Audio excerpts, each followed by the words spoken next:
यहाँ हमारे साथ बनी हुई है। मॉर्निंग पहले तो टैरिफ को लेकर तो रोज ही खबर है तभी हमें हेडलाइंस भी मिल रही हैं।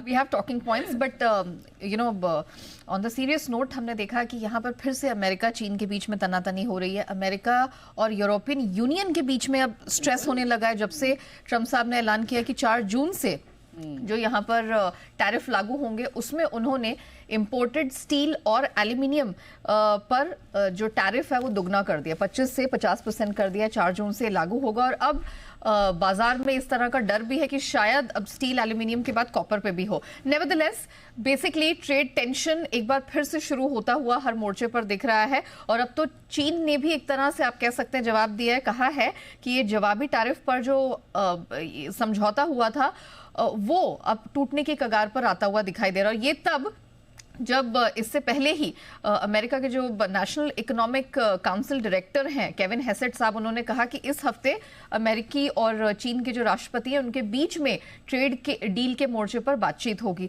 तो अब एक बार फिर से मामला आप कह सकते हैं उलझता हुआ दिखाई दे रहा है। नेवरदलेस अमेरिकी बाजारों की बात करें, कल हरे निशान में बंद हुए हैं। निचले स्तरों से बहुत बेहतरीन रिकवरी डाउ नैस्डैक दोनों में देखने को मिली। डाउ तीसरे दिन मजबूत बंद हुआ है, निचले स्तरों से 450 अंकों की मजबूती दिखी। नैस्डैक में 250 अंकों की निचले स्तरों से रिकवरी दिखी और S&P भी देखा जाए तो दिन की ऊंचाई के पास ऑलमोस्ट 0.4% ऊपर बंद हुआ है। हाँ, तनाव है लेकिन अब फिर भी सब देखना चाहते हैं कि क्या यहां से कुछ बात बनती है कि नहीं। लेकिन कहीं ना कहीं एक डर ट्रंप की ट्रेड पॉलिसी को लेकर आज यूएस फ्यूचर्स में दिखाई दे रहा है।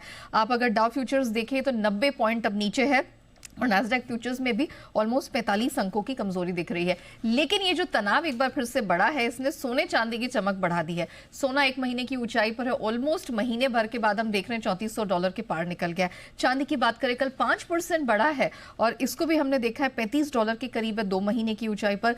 घरेलू बाजार में जबरदस्त स्ट्रेंथ देखने को मिली, 4000 रुपए कल हमने चांदी को MCX पर चढ़ते हुए देखा और सोने में भी 2000 रुपए से ज्यादा की स्ट्रेंथ थी। कच्चा तेल कल हमने इसमें जबरदस्त एक्शन बनते हुए देखा, आज भी 2% ऊपर है, $65 की स्ट्रेंथ है। लग रहा है कि अमेरिका में थोड़ा सा उत्पादन घट सकता है क्योंकि इनके ऑयल रिग्स बंद होते चले जा रहे हैं और ऑलमोस्ट ये 2021 के निचले स्तर पर है। और मेटल्स, जैसे कि मैंने कहा कि टैरिफ इंपोर्टेड मेटल्स पे दुगना करने की बात यहां पर कही है ट्रंप साहब ने, तो इससे मेटल्स की सप्लाई को लेकर चिंताएं बन रही हैं और यही कारण है कि सारे मेटल्स कल स्ट्रेंथ लेके बंद हुए हैं और डॉलर इंडेक्स ये भी 99 के नीचे है। ऑलराइट, तो मेटल्स तेज है, सेफ हेवन जैसे गोल्ड और सिल्वर में तेजी आई है, तो ये क्या एक रिस्क ऑफ सेंटिमेंट है? समझते हैं आगे। शुक्रिया नेहा ये तमाम सारे अपडेट्स के लिए।